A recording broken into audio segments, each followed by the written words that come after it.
Hey everyone, it's Sunday today. It's been I don't know, a week since I've filmed a video. I'm not going to be showing you anything outside because it's pretty windy today. You're not going to be able to hear me. We got all the panels out, and I took this back cap off. Took a couple other panels out. I can't get these out, I don't think, without taking the windows out. So that'll have to come later when we got all our sheet metal and are ready for the raise. And just to check, I got to take two of these windows out to cut a piece of this hat channel or furring channel. Bring that to the sheet metal contractor. See if they can make a batch of that for me. For my research, this is 14 gauge, and I think this is 18 gauge.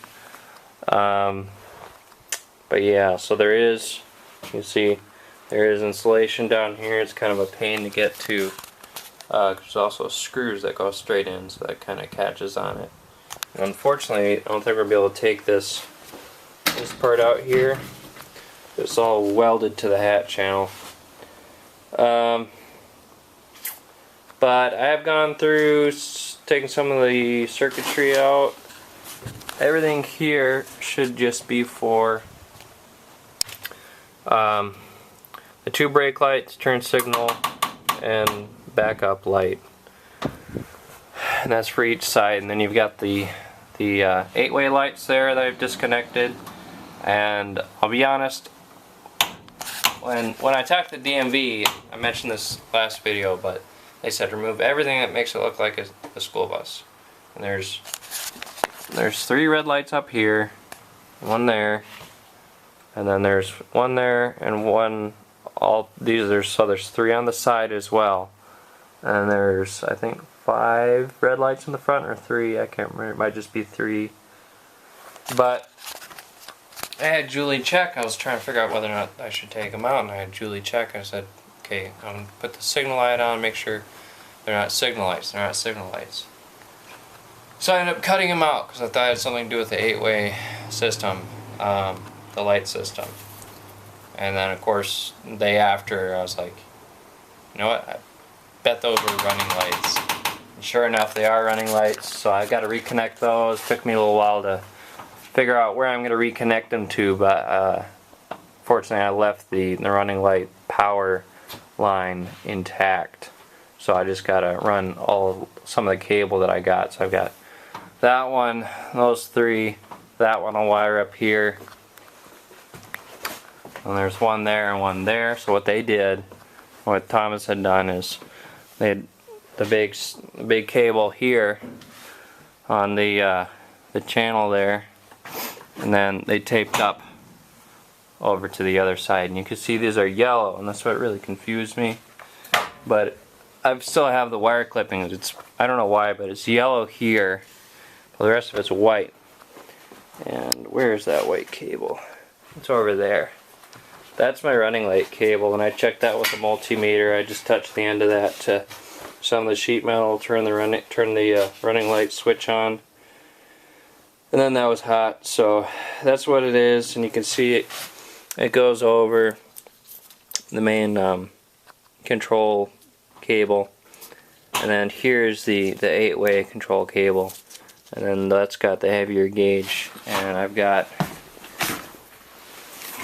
a bunch of wire I'll be able to reuse, so that'll be nice. And I don't think, actually there's some right there, I think. So here was part of the cable. Actually, I think that was one of the main cables.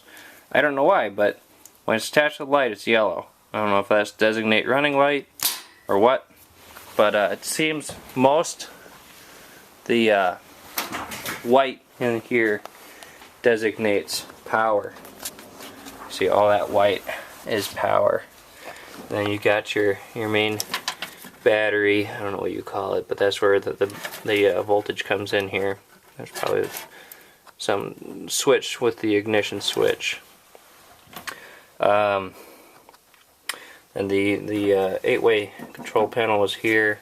Here's the buzzer. There was also another control panel piece here. And then those are all fuses for all the switches.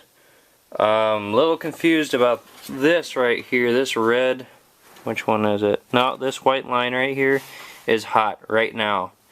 And I think it went into the radio, so maybe you could have turned the radio on with the bus off, but I gotta figure out what I'm gonna do with that. I might just tape it off and leave it, but I accidentally shorted those two. I don't know where that red one goes, but I accidentally shorted those when I was taking wires out of the radio, and the wiper switch was activated, so the wipers started going off and it sparked. But yeah, there's the radio down there. So I've been playing with that, and this yellow and green, that's the signal lights. There's signal light right there and signal light right there. But that's what those are for. So then all that wire channel on the side here is welded, so I have to figure out, I might have to grind part of the weld down and smack it out with a hammer, but pretty sure I'm going to take all that out just because it's going to be furred out an inch or two anyway, so it'll be in the way of the insulation.